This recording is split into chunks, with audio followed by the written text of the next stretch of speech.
All right. Good evening. Wow, everybody's up close and personal tonight. Good evening. I'm joined by Mike Davis of the South Seattle Emerald, Julia Jessie, Converge Media. How are you guys this evening? I'm good. How are you, O? Man, I'm all right. I'm here in my usual position. How are you, Mike? I see you got your Lakers shirt on. Oh, I'm doing well, man. We won a championship, baby. We good. Oh man, it's always we when they win. You see what I'm saying? Lakers is a good team. You see. That's what's up. Well, first of all, let me start here. Did either of you guys watch this train wreck on TV tonight? I did not waste my time tonight, honestly. I didn't. I watched it on mute in the gym. Does that count? Mike, you seem like the kind of person that would flip in between channels. Honestly, I watched a lot more of Trump than I did of Biden. I got the end of Biden's. I was curious to hear Trump to see if he was going to give us some answers on his debt specifically and like his COVID symptoms. And his answers were pretty interesting. What did he say? He say anything about COVID? What's happening? Fill us in. What's the scoop, Mr. Reporter, man? What happened? What's the tea? For sure. So what jumps out the most is probably he admitted the debt, but he tried to downplay it and he tried to spin it to say that 400 million is such a small part of his fortune that it's insignificant. So why don't you go pay that? You know when the bill collector when you tell the bill collector that, oh man, that bill ain't nothing, we'll pay it in full. And that's the troubling part. I mean, who does he owe $400 million to? That's what we really need to know. We do. I mean, that's a lot of leverage. Hey, look at this, Richmond, Virginia. Didn't you go to school in Virginia, Julia? Who? Me? You. Yeah. Oh, somebody's watching from Richmond. I'm saying you went to school in Virginia, didn't you? Oh yeah, Norfolk State. Hey. Norfolk State in the building. Green and gold. Right. Oh, look at this. Yeah, you got Marcus. I love that Lakers shirt, Mike. Yeah, you should have just been wearing a LeBron shirt. Yeah.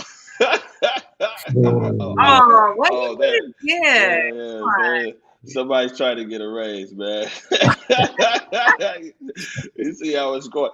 All right, so we want to talk tonight, man, about because these debates and these town halls of these guys are just pretty predictable. We kind of know what we're gonna hear and some of everything else, but we wanted to talk about things in the Black community, and special, like the national vote and everything else. Mike, you had hit me earlier in the week and you were talking about Ice Cube. And I've been following this story with Ice Cube too. And then I saw that they said Ice Cube was working with the GOP to come up with a plan for Black America. I know they was talking to Black folks because they used the term platinum. It's the platinum plan. You know how you can upgrade. Hey, don't go get the bronze plan with Joe Biden. Upgrade. It's the platinum plan. Tell us about this platinum plan, at least what you know about it. First of all, I want to say, Trump's a little out of touch. We haven't been wearing platinum since the early 2000s, so he kind of missed the boat on that one. But I want to clarify. Ice Cube has his contract with Black America. He showed his contract to Trump's camp, and then Trump's camp made amendments to the platinum plan that they already had in place. Now, it's not clear to me like what the specific changes are that they made based on Ice Cube. But of course, 20 days before the election, the Trump campaign wants everyone to know that they worked with Ice Cube. And I really don't know what they hope to accomplish. I can't imagine that there's too many Ice Cube fans that are out here still on the fence about who they're going to vote for. But I feel like that's the way that they've tried to spin it. Right. Well, what are your thoughts on, Julia? How much do you know about this plan, this platinum plan? Mike, they didn't add anything into the platinum plan from Ice Cube. Zero. This much stuff.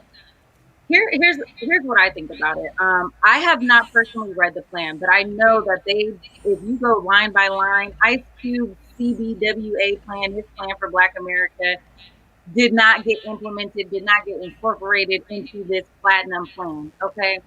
I think I understand what Ice Cube is trying to do, but there's so much like room for error left on the table. Number one, Ice Cube, who did you go sit at the table with? Right? You're a rapper, okay? You're a rapper, you're an actor. Where's all the black intellectuals, professionals, attorneys, politicians that are seasoned to create policy? Why is it that we have Donald Trump and the GOP that wants to pander around with celebrities and then all of a sudden come up with policy? No, there's actual people that have studied this who are skilled and crafted to create and generate policy. We don't need a rapper from around the way to go and talk about what black people need. And furthermore, Ice Cube, who in the black community did you talk to incorporate people into your plan? And from what I understand, you did not implement the black woman into your plan. So really, we need to check that plan first before you just pander on over to Donald Trump and his friends and his political gangsters to see what's going on. So I am a little bit frustrated. I think that we are just way too close to the election right now. Boy, have a seat. All right, so let me see here. Do we have the plan? Let me see if this is it. No, this is the shout out. So this was Katrina Pearson's tweet, and I'm gonna find the actual plan where she's like, "Yeah, man, shout out to Ice Cube." Let me put it on the big screen here. Shout out to Ice Cube for his willingness to step up and work with the real Donald Trump administration to help develop hashtag the Platinum Plan. Leaders gonna lead, haters gonna hate. Thank you for leading. So that was the big tweet that kind of set it off, and got everybody talking. Let me see here. Yeah, well, I mean, but isn't telling Ice Cube to he's a rapper, what does he know about this and that? Isn't that the same as when they told LeBron though to shut up and dribble? Like, can't he be a rapper and a political activist? Absolutely, and you should be able to speak truth to power in any way. And I understand and acknowledge and appreciate that Ice Cube is trying to be informed. However, who did you bring into the room, right? Oh, and Nikki's trying to tap you in the back. But who are you trying to bring into the room? You know what I'm saying? Who are you bringing into the room with you? You are not seasoned and skilled for this. I'm not going to pull up to a basketball game and try to shoot like I'm LeBron James. I'm not going to do that. I'm going to make sure I bring somebody with me to help me with the commentary. That's just the way it goes. You can't just think that you're going to go in. And I understand what Ice Cube wants to do. Ice Cube is saying Black America and Black people do not need to tie themselves to one side, and that the Dems and the GOP need to compete for the Black vote. And they do, but we're 20 days from the election. So what are we really talking about? I mean, we have this Lift Every Voice plan from the Biden administration, and we have the Platinum Plan. And honestly, truth be told, I don't really feel like either one of them speak exactly what we need right now. However, how are you going to align yourself with the GOP or have a conversation when the fundamental morals and values are not there? It just doesn't make sense. This is a person who is going to pretend like they care about Black America. Just because you make a contribution to HBCUs doesn't mean that you care about Black entrepreneurs. It doesn't, I mean, what are we talking about? I gotta jump in, because I gotta defend Cube here. So what I would say is Ice Cube did say that he worked with experts on creating his contract with Black America. He did not say who those experts were. So if we want to jump on Cube for that piece, for not naming specifically who he worked with, I'm all for it. But Ice Cube is a Black man born and raised in America. He was in LA during the riots. I do think that his voice is valid, and I do think that he's attempting to speak for the community. Furthermore, why would the Biden campaign not take the meeting with Ice Cube? He has a full laid out plan that he believes can help strengthen the Black community in America, and Joe Biden didn't take this meeting, yet he did take meetings with Cardi B. And that's not to jump on Cardi. I don't want to play that game. But what I'm saying is, why are you jumping on Cardi? Because Ice Cube came with a plan. And furthermore, I'm hearing a lot of people jump on like the Black woman and say that Ice Cube missed out on speaking to the Black woman. But I actually read Joe Biden's Lift Every Voice plan. He didn't mention black women either. As a matter of fact, he wasn't very specific to black. Yeah, but his running mate's a black woman, so it's kind of like he might not have had to put it in the plan because his running mate's a black woman. His running mate is a woman who's black passing. Her mom is an immigrant from India. Her father is an immigrant from Jamaica. She is not a descendant of American slavery, and she is not for reparations for black people. She also was a prosecutor with a very heinous record for disproportionately locking up African Americans in particular. So I can also question that whole running mate. Like, you can't give me but my best friend is black argument when we're talking about politics. Well, that's what he's really saying, that his best friend is black and it's his running mate.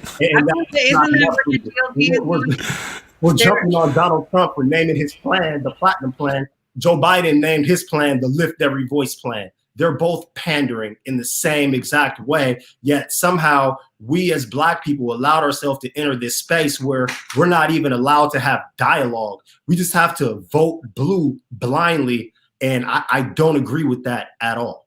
I agree with Mike. I don't think you should. I think I agree with Mike, and I agree with Ice Cube in that people should have to compete for the black vote. Like, we should.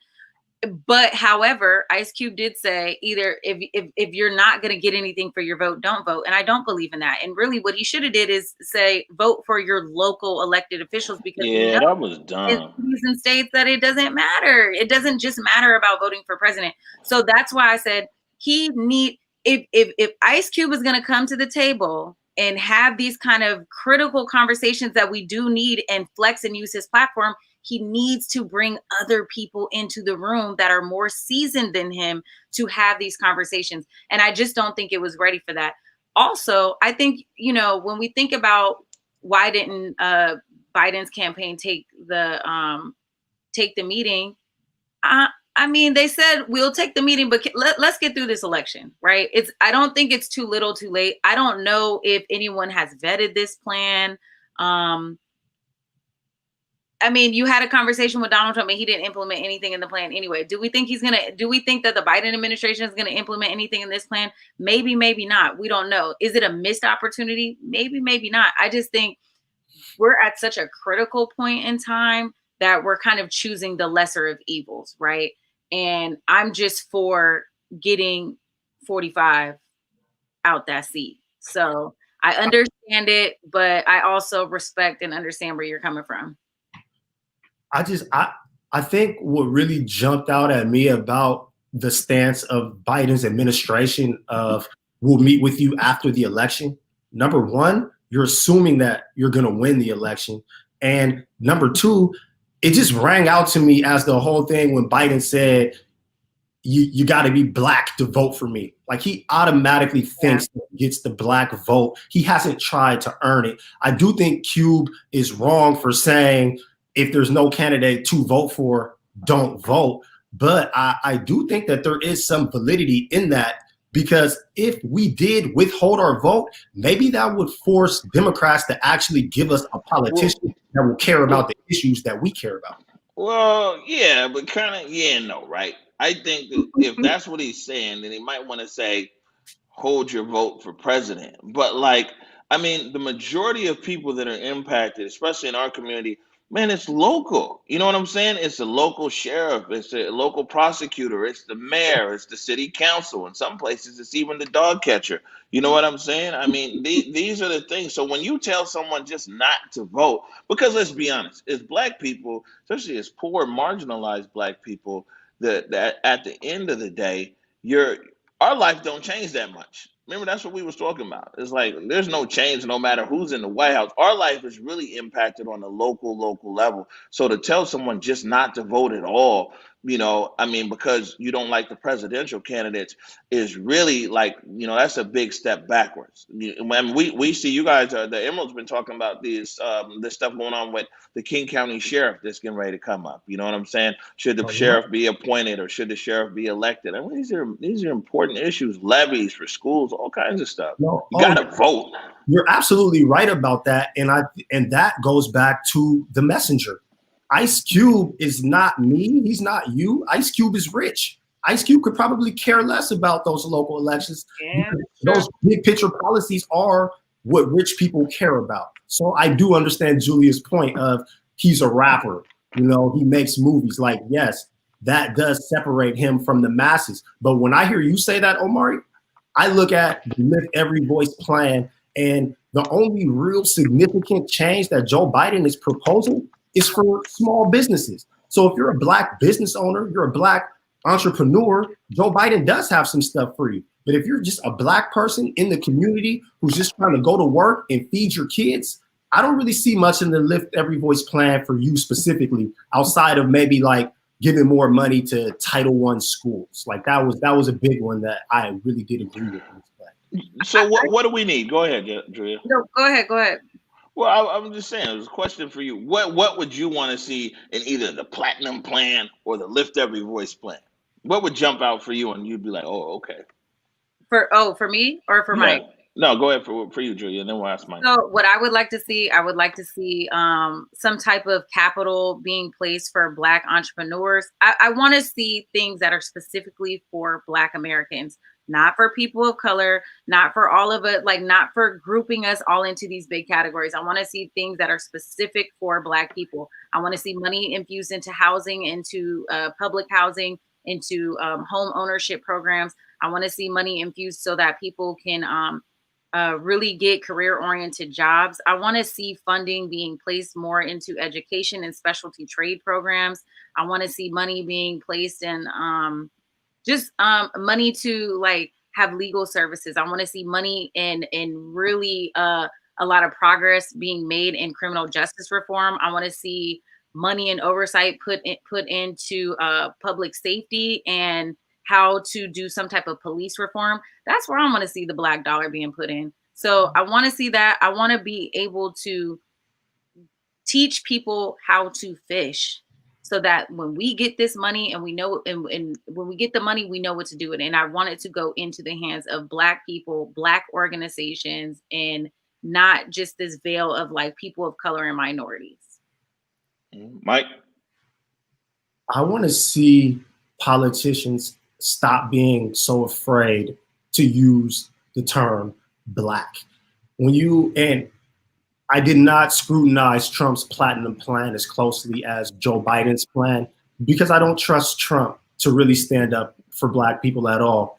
But in Joe Biden's plan, you know, he'll give you a paragraph about the disparities in the Black community. And then when he goes into the specifics of what he wants to do, it goes from Black to minority to people of color. And I really want to see Black people specifically. I'm from Seattle. I want to know what we can do to address gentrification in our communities in Seattle and around our country where Black communities are literally being taken over. Can we help Black people get ownership back in our communities? This doesn't mean build apartments and give us first priority to become renters, because my family had 2 houses in the CD that we lost. So don't offer me an opportunity to go rent something. Offer me an opportunity to own. Joe Biden's plan offers a $15,000 advanceable tax credit to new home owners. $15,000 isn't going to put you in a house in Seattle. 3.5% on a $55,000 loan is like $27,000. And the median price of a house in Seattle is $700,000. So that $15,000 isn't going to put Black people in homes in Seattle. So we need more, and we need it to be specific. And all of this talk about police reform, we're asking you to defund, and we're asking you to take those funds and reinvest them in community. Joe Biden is not going to defund police. He actually wants to give police more funding because he thinks that his reforms is what's going to save our lives. Yet when I parse through the language, I don't see anything about qualified immunity. That's what I want to see. I want to see people being released from prison. I want to see marijuana being delegalized and people that are in prison right now over weed being able to come back home to their families. That's what Black man. Okay. I like that. See, but this is the thing, we need more people like Mike, more Black men, more Black women, more Black Americans to have a seat at the table, which is why I'm a little bit disappointed with both of the plans, right? where is both of the Biden administration and the Trump administration sitting down with Black journalists and Black media and having these conversations, right? When they released the Platinum Plan, they should have been arranging to go and sit and talk with Black journalists and Black media so that we could vet and hear it. If you're Yeah, it's like dropping a record. Yeah, they use the word go platinum. It's sit like down you drop with a us. record. You got to do a Go sit media down run. with us. Let's have, this is how we do. This is how the culture is. We like to fill each other out. We like to ask questions, and you need to come into our house. You need to be a part of our conversation so that we can speak to you on a level that we know and understand and feel comfortable with. And so to come and kind of like devise this whole, like, we got the plan, that ain't gonna work and it's not gonna fly. And, you know, I appreciate this, you know, little Black barbershop series that Joe Biden put out, but you started it 5 weeks ago, and we're 2 weeks away, brother. So come on. I mean, you can't get kudos when you've been running for president for 2 years. You know what I'm saying? Like, we really have, there has been time and opportunity to talk to earn the Black vote, but we as Black people have to hold elected officials accountable to earn our vote. And Mike is right. The Democrats feel like they just have it in the pocket. And to some respect, in this election, they do, right?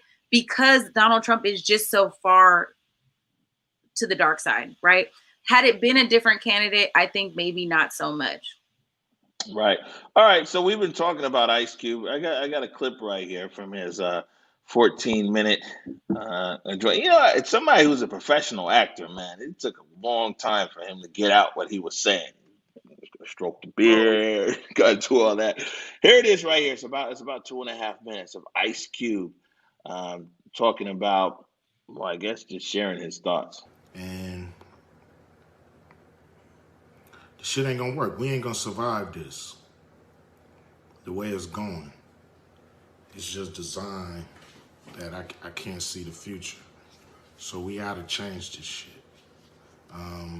Everybody's been mad at me because I haven't been on the fucking, you know, the gravy train of these candidates, you know, especially Joe Biden and Harris.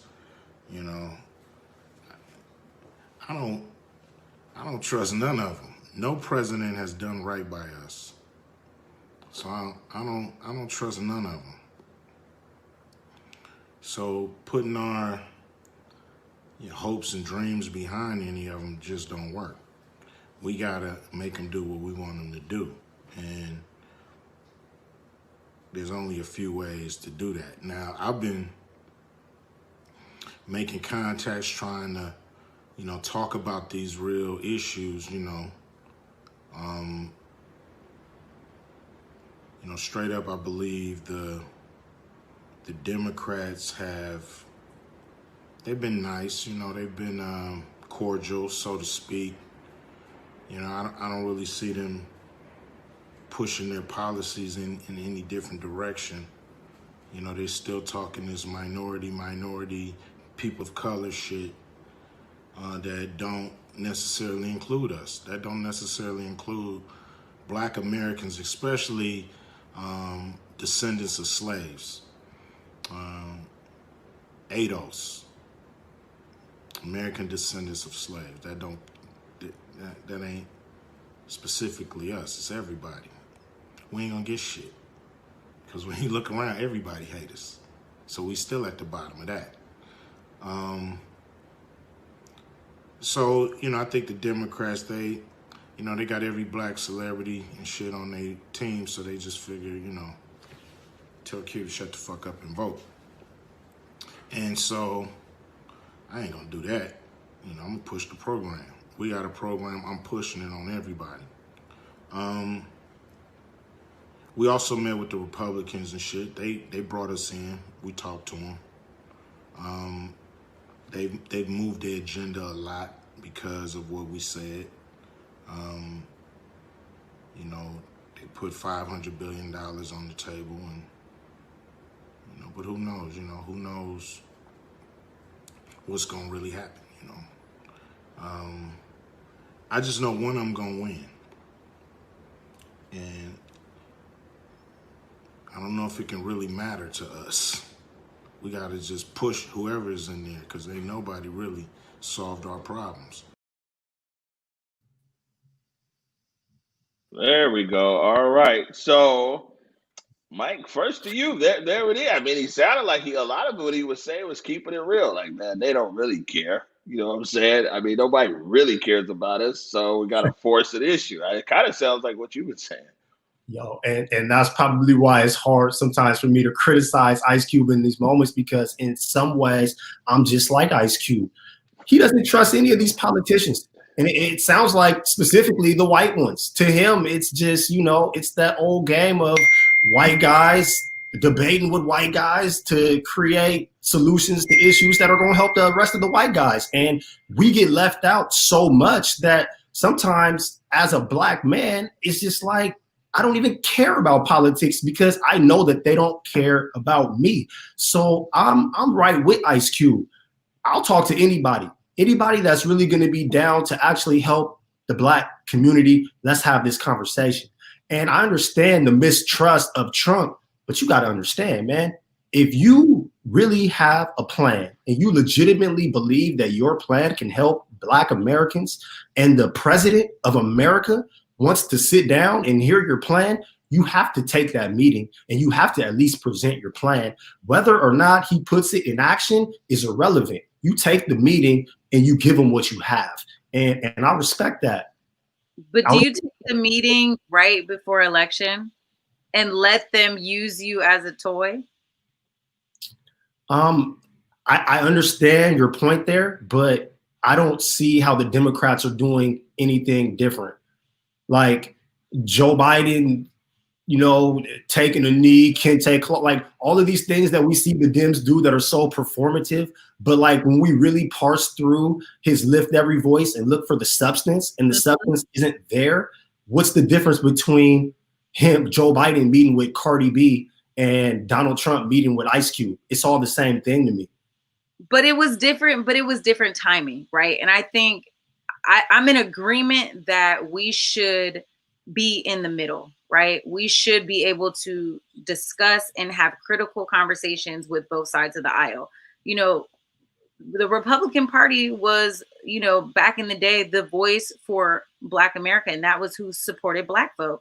And, now we have such a one-sided party, a lot of times that, a lot of us kind of folk find ourselves somewhere in the middle, right? And being independent, because there are conservative things that I appreciate. There are some things that the GOP has done that I am in agreement with. And there's also things on the Democratic Party that I am in agreement with, right? And so I find myself kind of having to straddle that fence.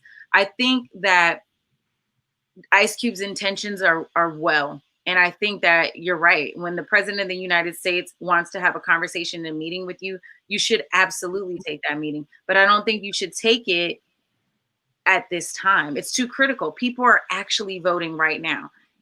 If it was a guarantee that some of your stuff was going to be implemented into that plan, then maybe. But it's just not it's not going to happen. But we don't know. And I feel like Ice Cube is getting folded into the same guy we had a conversation about last week who would not condemn white supremacy. We do know that he doesn't care about Black people. So if we have Ice Cube, I get it. We as Black people do you think Biden cares about Black people? Thank you. I think he cares more about Black people than Donald Trump does. I think he's more of a polished politician than Donald Trump. I think he's smart enough to not get on TV and refuse to condemn white supremacy. But how? I think he has a better moral compass. I think he has a better moral compass than Donald Trump. But where was that moral compass with his crime bill? Right. I was just gonna say that. I said why won't he apologize for it? Why won't he talk about repealing it? He did apologize for it. He did not talk about repealing it. But what do we do? What is the lesser of the two evils? What can we get done? And can we get somebody like Kamala Harris, who is a Black woman, who we did discuss that? Mike said she ain't Black. Mike, do that. Don't be trying to throw that on me, Omari. I'm just saying, there's a different perspective when you have to hear the stories that your parents are telling you about the history of your family and the rapes that had occurred. And I got a lot of white in my blood. We could say the same thing about Obama. Obama has a white mama. So no, people did say that though. They said I know, remember, I'm telling that to Mike. So we're not taking away Obama's blackness because his mama is white. No. When he was running back when the black establishment all thought that Hillary was going to win and was backing Hillary, the main thing that black politicians were saying was that Obama didn't, although he was black in appearance, he didn't have a lived black experience. And that was, remember, there was a lot of people who were saying, well, he's just not black enough. He ain't been through whatever, his blah, blah, blah. It wasn't until he got the nomination that everybody was like, yay, brother. Put their hands around him. That's absolutely right. I urge people to go back and watch those debates where Kamala Harris gave Joe Biden the business about his civil rights. And like, yo, that happened. That's real. And she had real facts. But now we're supposed to believe that he's the person that just loves black people. Yeah, right. I think he was right. I don't think that it's automatic. You have to earn it. You want our vote? Absolutely. Come on, vote. But we're out of time, right? Are we out of time? Hold on. Let me stop you guys right there, because I got the platinum. I went to my platinum bag and pulled out the platinum plan. So let's put this up here. We'll put it up on the big screen first. All right, so let's look at the platinum plan here. It says that the platinum plan, President Trump's pillars are opportunity, security, prosperity, and fairness. And let's see here. 3 million new jobs for the black community. That's people like us, huh? Half a million new black-owned businesses. Wow. Increase access to capital in black communities by almost $500 billion. Safe urban neighborhoods with the highest policing standards. Commit to working on a second step act. Access to better education and job training opportunities. Give black churches, let the church say amen, the ability to compete for federal resources for their community. Bring better and tailored health care to address historic disparities. Immigration policy that protects American jobs. Advance home ownership opportunities and enhance financial literacy in the black community. And onshoring manufacturing to advance jobs and develop opportunities for black business. And they talk about how they break it down and everything else. I mean, on its face, seems like some good stuff. Yeah, it's on its face value for sure. I mean, I'm looking at it and thinking, okay, one thing I can say about the GOP is they know how to put together a flyer and some text that people can actually look at and have a clear, kind of concise understanding of what the overall intention is. And I think that the Democratic Party needs to do better at doing the same thing. Are you saying the Democrats need to hire a better graphic designer? I'm saying they need to be able to give people the information in a way that they can just easily digest it, right? And they do a good job at that, right? And sometimes it can be dicey, but nevertheless, I mean, I'll believe it when I see it. I mean, you've already been in office before. Okay, but hold on. Before that, I'm just saying, let's start with the plan. Does this sound like a good plan to you? 3 million new jobs, 500,000 new businesses. To me, to be honest, it's a lot of talk. I want to see the specifics. Where are these jobs coming from? Let me just throw this in here.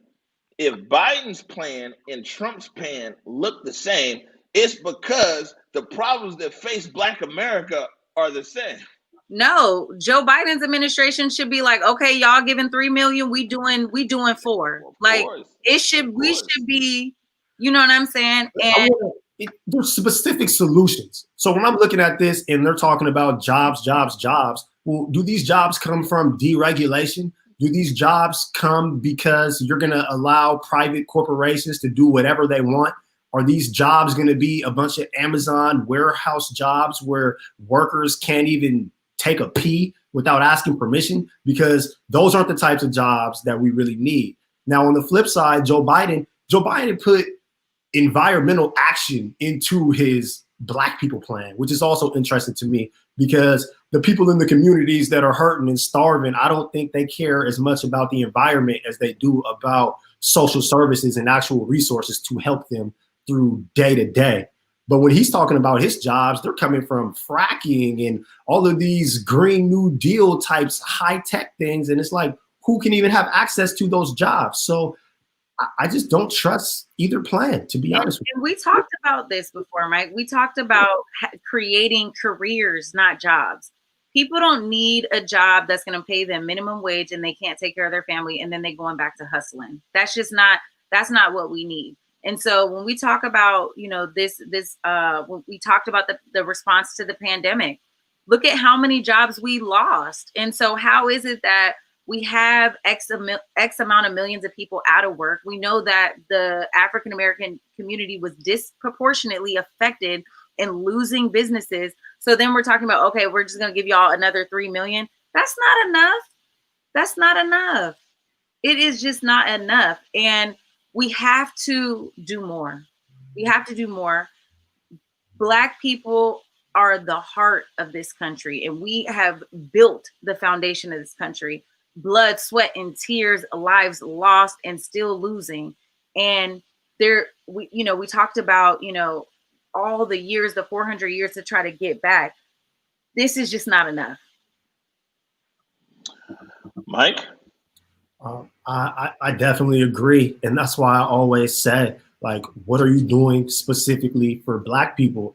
I would urge a lot of people in the comments, a lot of people that I know are going to watch this, get on Google and Google reparations in America, and you will see all the different groups throughout American history that have received reparations. Yet when it comes to Black reparations, it always gets to this gray area. I think Joe Biden said that he's open to a congressional study, and I don't understand what that study will show you about the last 400 years that you don't already know. But at the end of the day, I feel like every other group that has been harmed by America has received reparations.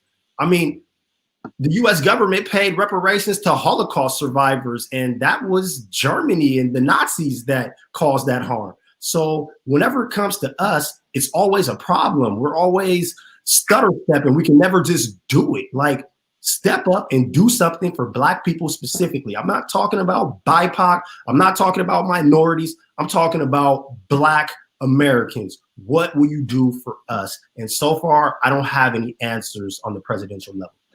But these guys never have answers. I mean, this is what I'm saying. They never have answers. Then it always comes down to a vote of the lesser of two evils, and then it's like, well, listen, Black folk, we need y'all to come and vote for us, because if you don't, then it's just whatever. No one has really ever had something that's changed our lives. I mean, I talk about. So whether you like Trump or don't like Trump, Mike, I don't think you like Trump, but there's segments in American society that can say he got elected, their lives changed. Whether you like Obama or don't like Obama, you know what I'm saying? The Dreamers Act, I mean, it's like, man, it's a segment of population that they're like, yo, this legislation passed, something happened here, our lives are better.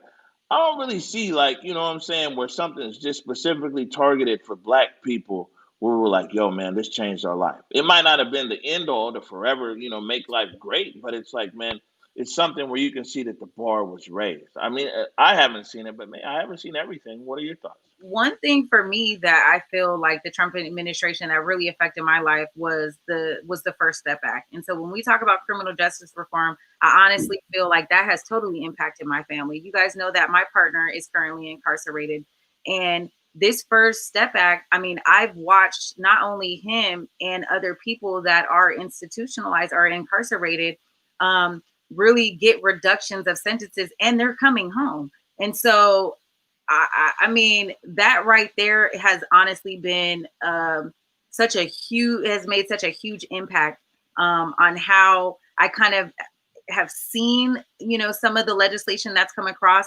And, I've also heard that upon reelection that there will be the second part to that bill. And so while that wasn't just under the GOP, because, you have to get support on both sides, it really it happened, right? And we saw that it didn't take that long. And so I'm happy about, I'm definitely happy about that. And that is one thing that has completely impacted my family. Right, And right. the second Okay. step act is on that platinum plan. That is one of the things that he made. I mean, but Trump. I mean, so here's Trump. Oh, Trump was like, look, man, like my first few months in office, I invited all the black college presidents, brought them up there to the White House. You know what I'm saying? Chopped it up. He could threw some money out to the black colleges. He's like, yo, you black people's locked up in the feds. We gonna try to, we get Kim and Kanye. We gonna get them out the feds. We I gonna mean, get you know them. what I'm saying? I mean, but this is what I'm saying is like, regardless, he can say something specifically. Now, whether people are like, oh, well, it's not enough to HBCUs, or you know what, man, criminal justice system is still messed up. He's got some kind of leg to stand on there. Or are you saying he doesn't, Mike? He does. The problem is that he's so overtly racist that he overshadows the things like that he does. So when he comes out here and says, I've done more for black people, like these are the things that he's thinking about, but he comes off as just arrogant and so we can't. So you're not denying that he's done some things. You're just like, but man, but dude's racist. I mean, yeah. Yes. When you look at the Obama administration and you look at the incarceration rates for minorities, they actually went up.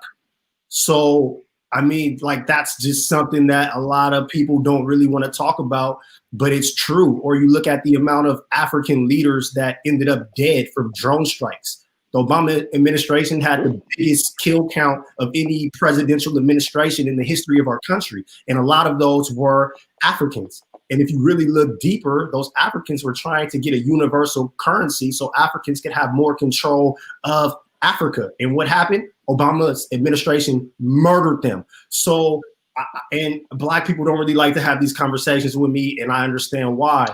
I'm black. I like to have these conversations with you because I was over there. I'm living on the continent of Africa.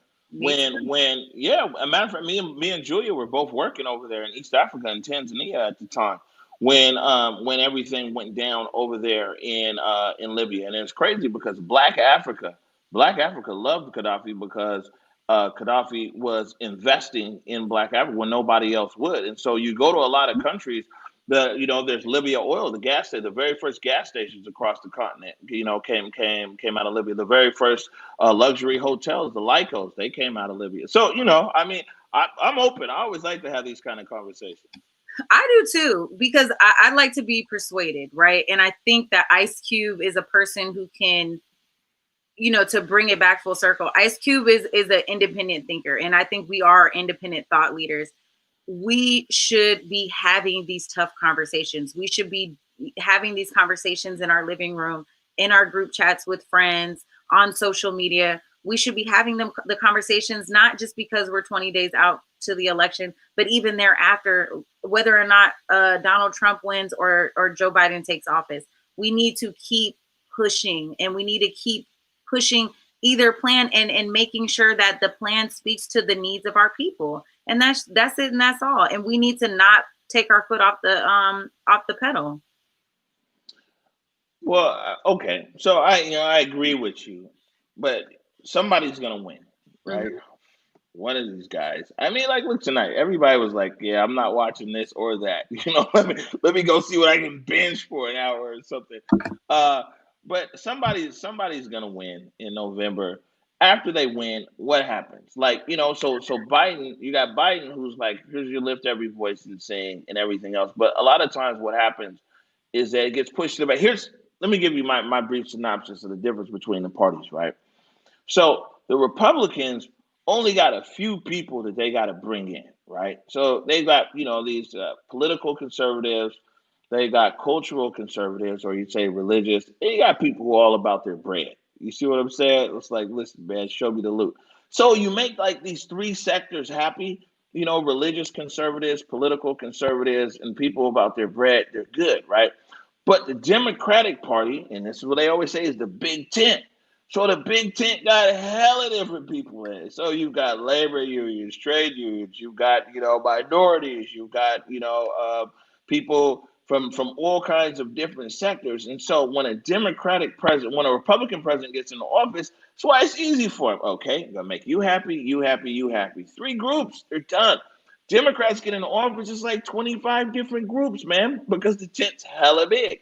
And then black people, they're always on the list, but yeah, let's solve this other problem first. Let's solve this other problem first. You get what I'm saying? I do. That's politics. It's trickling down for us. I feel like when it really comes to black issues, the political stance is usually, if we fix this, this, and this, it will help black people. Like that's literally what I read in the Lift Every Voice plan. These are the problems with black people. If I do this for everyone, it will help them too.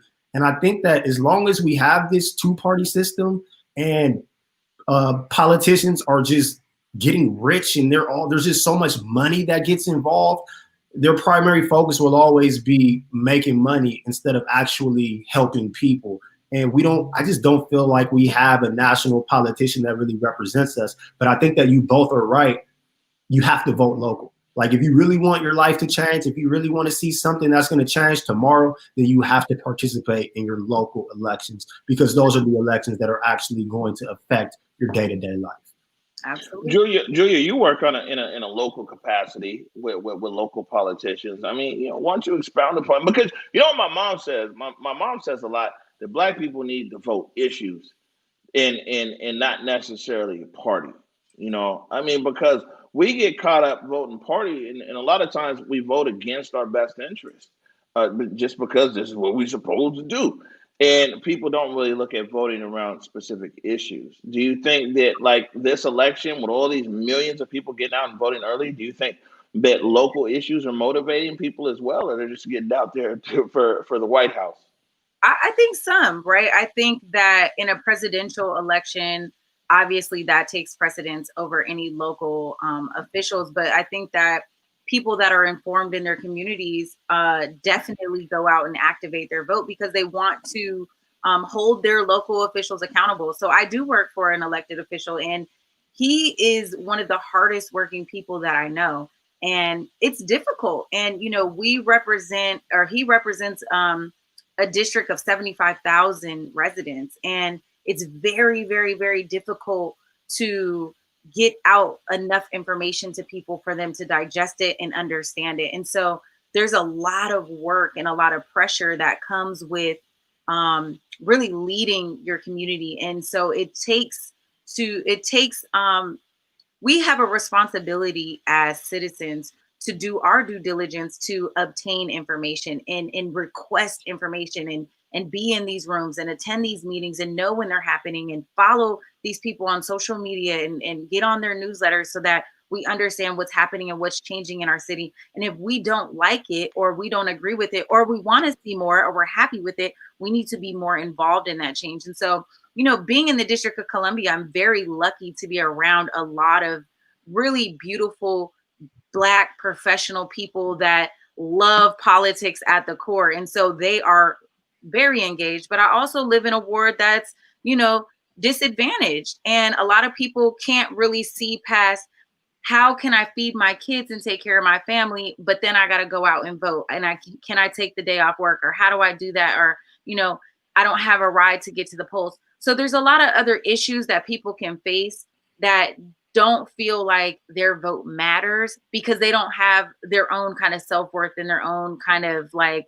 drive to do so. But it takes people like us to get those people, get our little 18-year-old nieces and nephews, our kids in college and up and up and up, take our grandmothers and our grandfathers to the polls and help them, fit this need, have these conversations, because the more we have the conversations at home, the more important it's going to be to everybody else around us. Mm-hmm. Mike, what are you seeing here on the ground in Seattle? Clearly part of the community. You say you're from Seattle, although you're rocking all this Lakers stuff, but that's another discussion. But what's the vibe that you're getting here, and how engaged are you hearing people be about the local issues? I think there's more people here involved in local politics than I've probably ever seen in my life. I would also say that local politics right now are way more interesting than I feel like they've ever been in my life. I mean, we literally have the mayor and city council going back and forth and back and forth and back and forth, trying to undercut each other. We got local politicians who are facing recalls. I mean, so the local politics scene right now seems to be on fire. What will be interesting to see is what happens when all of this starts to die down. I think the virus has also like accelerated all of this interest in local politics, because a lot of people who were going to work and going along with their daily lives abruptly had all of that stop. And it's like, what do we do now? And I think a lot of people, that answer was protest. And now, so now we're here and we're seeing it. But what's going to happen 6 months from now, a year from now? We got some elections coming up in 2021. We got the mayor. We're going to see what happens with that. And we'll see if people continue to be engaged. And it's a lot of work. It's a lot of work to be engaged. It's a lot of work to be informed. But now with the onset of COVID-19 and everything kind of being virtual, people just have to say, you know what, I'm going to turn off this TV and I'm going to listen in and have these conversations. And I'm going to see what my local official is talking about and try to get that understanding of government. We have to put government back in school. I am like one of the last of the Mohicans to have that course in school. These kids, yeah, civics. People don't know civics. You're right. They don't. We have to put it back into schools. That's number one. We talked about that. So until our kids understand, and maybe it doesn't need to go back in school, but maybe we need to have these kind of educational conversations. No. Man, people need to learn. I agree with you. You know what's crazy is, when I talk Washington State history, right? And I don't even go deep into it, but Washington State history, learning like the 9th grade here in the state of Washington, the Green Book. Mm-hmm. I think all of us had that green Washington State history book, and I'll just recite some of that. And it's crazy how, like, all these years later, I don't know if it's still being taught or if people just don't pay attention in class or whatever. But I meet so many people who are like, whoa, I didn't know that. And I'm like, did you take Washington State history? And so when it's like civics, there's so many people who just really don't understand how our government works. And I don't know if it's just not taught in school. It got to be taught somewhere, though. They got rid of it. When I went to Franklin High School and I graduated. Oh, yeah, we won't hold that against you. Oh my God, Mike, you better not be a Bulldog either. I started at Garfield. I didn't make it. I finished at Well, you started at the house. Now you here. Oh, yeah. That's all right. We won't ask you where you ended. But as a Quaker, as a Franklin graduate, we had a great civics teacher, and they took away the class. And he was one of the only Black teachers at Franklin. Well, makes sense.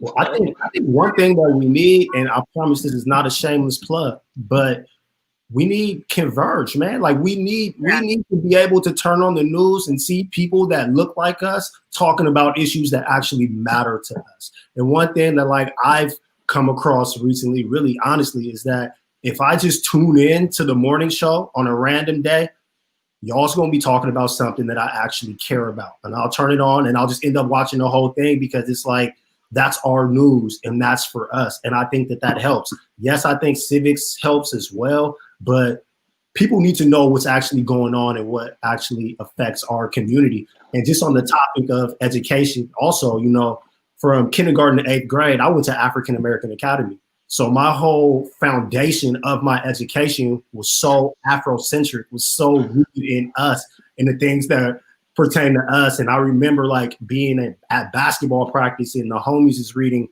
To Kill a Mockingbird while I'm reading The Miseducation of the Negro. Like those things really matter. And, the city took our school away and we don't have it anymore. So we really need to find things like the Emerald, like Converge, that is by Black people for Black people. Well, I'll throw this out here. It was like when COVID first hit, and we started the morning show. It was interesting because we brought on there's a biochemist at the University of Washington. His name is Dr. Mook. He's originally from Zimbabwe, but he's the hip hop biochemist, and he's also a COVID-19 researcher out there at the UW. And so, back then it was about like hand sanitizers and everything else.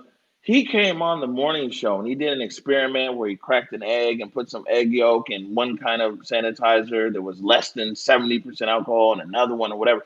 Did the whole experiment live on TV. And we got so much feedback from people saying like, yo, my kids now, they were so tuned in because they saw this black biochemist who's at the UW explaining it. Now they could have been watching the national news for weeks talking about the exact same thing. So culturally relevant information sources, I agree with you, it's very important. Absolutely. I mean, I think that's why, as a kid, I did want to go to AAA, right? But I ended up going to Tops, and nobody knows about that school. But I was I was one of two Black people in my class. I damn near integrated my school in the 2000s. That's crazy. And so when I think about Seattle, I think the population of Black people is 55,000. That's nothing. That is I don't know if it's that anymore. So it's so difficult. I mean, when I left Franklin High School and I, made the decision to go to a HBCU, one of my teachers told me, like, Jules, you're smarter than that. You don't have to go to a HBCU. And I had to write him back years later and let him know, like, don't ever discourage somebody from going to an HBCU, because I was really looking to find that Black culture, that Black experience, to understand my roots and my history, to be able to have all Black teachers, to be in an environment with students that were like me, who had ideas and thoughts like me, that I didn't have to be the representative in the class. And so it's so important to be culturally competent, to have people who look like us, that sound like us, that dress like us, that help bring that creativity out of us. That Black experience is just so unique. It's magic. And we need more of that. All right, now, look, we're getting ready to close up here. So I'll start with you, Mike. What are the big takeaways that you see now between, like I said, we started this conversation today talking about Ice Cube and his pitch towards the GOP and everything else. You're talking to voters out there, some who might not have voted, man. What's your pitch? First of all, if you don't know at this point who you're going to vote for, I don't know what rock you've been living under. This is a decision that probably should have been made a long time ago. And to the voters, I would just say, you got to do the best with what you got.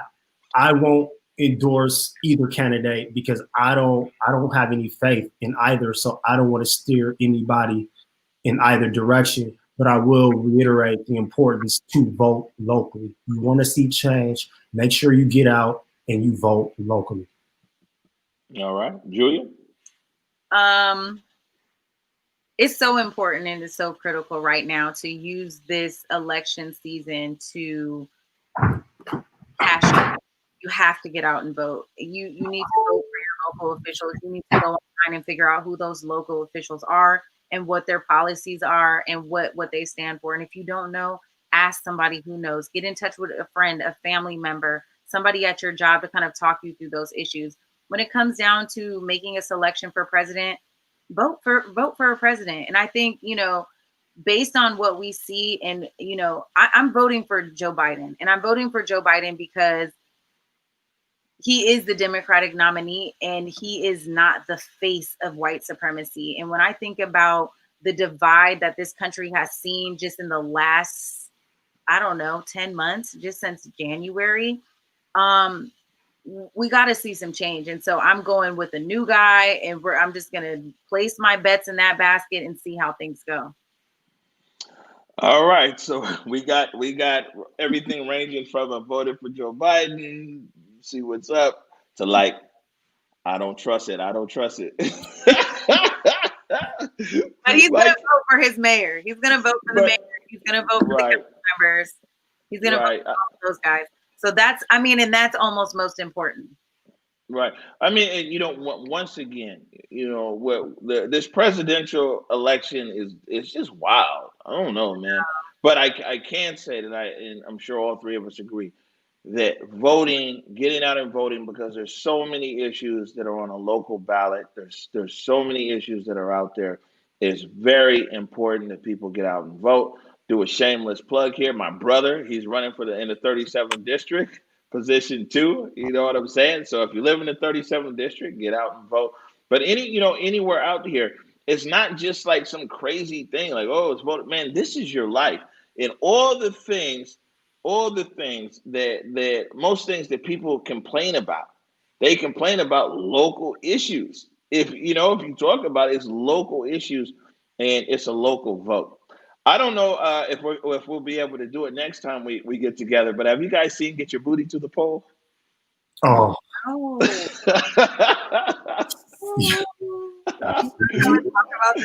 I think we'll be. I think we'll be more creative. All right, look, man, we're gonna get out of here. Mike Davis of the South Seattle Emerald, Julia Jessie of Converge Media. Thank you so much. We'll be talking to you soon. y'all take it. Good night, guys. We're right here at East Precinct. It doesn't get any closer than this right now.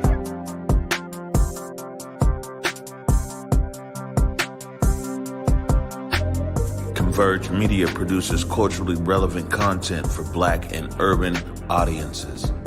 Our coverage is raw, transparent, and objective, praised by community leaders, government officials, and residents. As a small independent media company, we rely on the financial support of individuals and business members to stay on the front lines of the news that's important to you.